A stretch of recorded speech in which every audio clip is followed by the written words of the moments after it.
नमस्कार स्वप्न plus TV को स्वागत। आज आम सह एमती जड़े अतिथि उपस्थित अच्छा जहाँ विषय में वर्णना करने आमपाई निश्चित भाव सौभाग्यर विषय मेजर योगेंद्र सिंह यादव जे आम सहित उपस्थित अच्छा आम सहित किसी कथा है। सर बहुत बहुत स्वागत है स्वप्न प्लस टीवी में। आपका ये जो देश प्रेम का जज्बा ये कहाँ से मिला आपको? सबसे पहले मैं नमस्कार, जय हिंद और भगवान जगन्नाथ की धरती को और पूरे उड़ीसा वासियों को नमन करता हूँ, वंदन करता हूँ। ये जो भी जज्बात होते हैं ये परिवार से मिलते हैं। परिवार ही, माँ बाप ही बच्चों के अंदर वो संस्कार पैदा करते हैं जिससे राष्ट्र भक्ति और राष्ट्र प्रेम उनके अंदर जागृत होता है। मैं एक किसान और जवान का बेटा हूँ, तो पिता ने 65 और 71 के युद्धों को लड़ा है, तो उन युद्धों की दास्तानों को सुना है मैंने और फिर देखा है कि ये किसान अपने खेतों के खेतों में अन्न को उगाता है और अपने घर में नहीं रखता है बल्कि पूरे अन्न को बाहर दे देता है ताकि उसके पूरा देश भूखा ना रहे। वो एक निस्वार्थ भाव, उसका प्रेम है। तो और वो संस्कार उनको देख देख करके वो गुण हमारे अंदर भी समाहित हुए। उनके युद्धों की जो दास्तानों को सुन कर के उन चुनौतियों में, उन संघर्षों में जीना चाहता था और उसी कारणवश मैं 16 साल 5 महीने की उम्र में सेना के अंदर भर्ती हूँ। भारतीय सेना का सर्वोच्च सम्मान इतने कम उम्र में ये उपलब्धियाँ ये कैसी थी? ये अपने आप में बहुत सौभाग्यशाली था, मैं अपने आप को मानता हूँ। और वो ईश्वर की कृपा थी कि जिन्होंने, और इस माँ भारती का मैं कृतज्ञ हूँ कि जिसने मुझे एक सुअवसर प्रदान किया कि मैं इसकी राष्ट्र की, इसकी रक्षा और सुरक्षा की खातिर अपने आप को इसके लिए समाहित कर सकूं, इसके लिए कुछ दे सकूं। और ये एक सैनिक के सैन्य जीवन में और इंसान के जीवन में ये बहुत कम सौभाग्य मिलते हैं। अगर ये मौके आपको मिलते हैं तो इसको जो है ना सौभाग्य में तब्दील करना आना चाहिए। ये मौके कभी कभी होते हैं। मुझे मौका मिला टाइगर हिल पे लड़ने का, मुझे मौका मिला तोलोलिंग की लड़ाई लड़ने का। मैंने देखा कि अपने साथी किस प्रकार से अपने कर्तव्य और दायित्व का निर्वाह करते हुए अपने आप को माँ भारती के लिए, उस तिरंगे के लिए कुर्बान करते चले जा रहे हैं। तो उन्हीं से प्रेरणा लेकर के मैंने भी अपने जो सामर्थ्य में था, जो ईश्वर ने शक्ति दी थी, उसी शक्ति की बदौलत, उस फौज की ट्रेनिंग की बदौलत, उस फौज की लीडरशिप की बदौलत अपने उस दायित्व और कर्तव्य का निर्वाह कर पाया। एक टाइम था जब आपका शादी होने वाला था आपके घर में और आपको छुट्टी चाहिए थी और उस वक्त वार शुरू हो गया और आपको वार में हिस्सा लेना पड़ा। इसके बारे में थोड़ा विस्तार से बताइए हमें। नहीं, ये वार शुरू नहीं हुआ था उस समय। उससे पहले मैं 1 मई को छुट्टी आया था, 5 मई को मेरी शादी थी और 20 मई को जब मैं वापस लौटा तब मुझे पता चला कि जो है कारगिल का युद्ध शुरू हो गया है। लेकिन शादी की फर्स्ट नाइट को ही मुझे आभास हो गया था कि कुछ न कुछ सीमा पर हलचल हो चुकी है।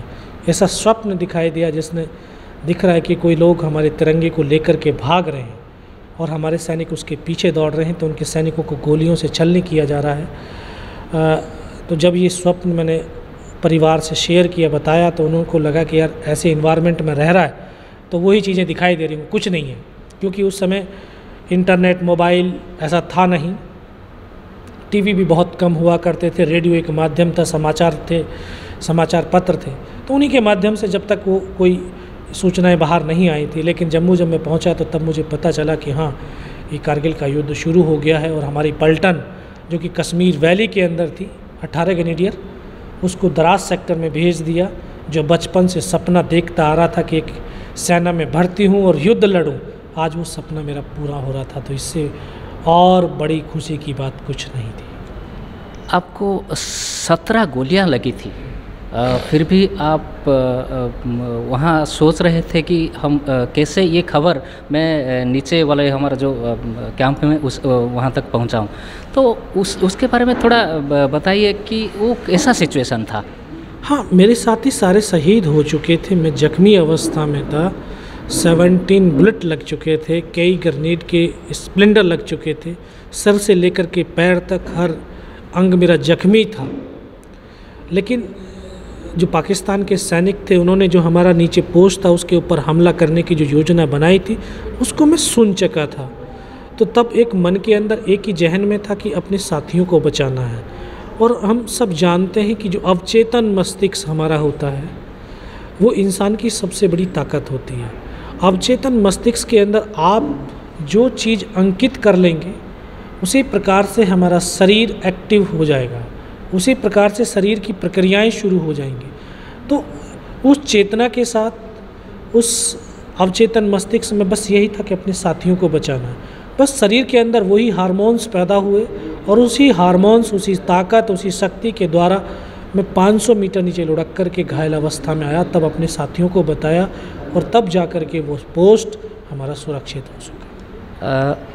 ऐसा सुना है कि उस वक्त आपको पहले आपके पैर में गोली मारा जो पाकिस्तान के जवान सैनिकों ने, और उसके बाद हाथ में, और उसके बाद सीने में भी गोली मारा। और वहाँ जब सीने में गोली मारा आपके पॉकेट में कुछ कॉइन्स थे, ये हमने सुना है, तो उसके बारे में थोड़ा बताइए। हाँ बिल्कुल, जब वो घायल तो था मैं, तो उन्होंने रीचेक करने की कोशिश करी कि इनमें से कोई जिंदा तो नहीं है। तो तब तक मेरे यहाँ पर ये कटा हुआ था, पैर में लगी हुई थी 2-3 जगह पे, हल्का सा बेहोशी था। तो जब वो गोलियां मार करके रीचेक कर रहे थे कि इनमें सांसें तो नहीं चल रही हैं, तो उसने पहले मेरे बाजू में, जांघ में, नीचे पैर में गोलियां मारी। तो उस गोली की पीड़ा को चुपचाप मैं पड़ा सहता रहा और उनको यकीन दिला दिया कि इनमें से कोई जिंदा नहीं है।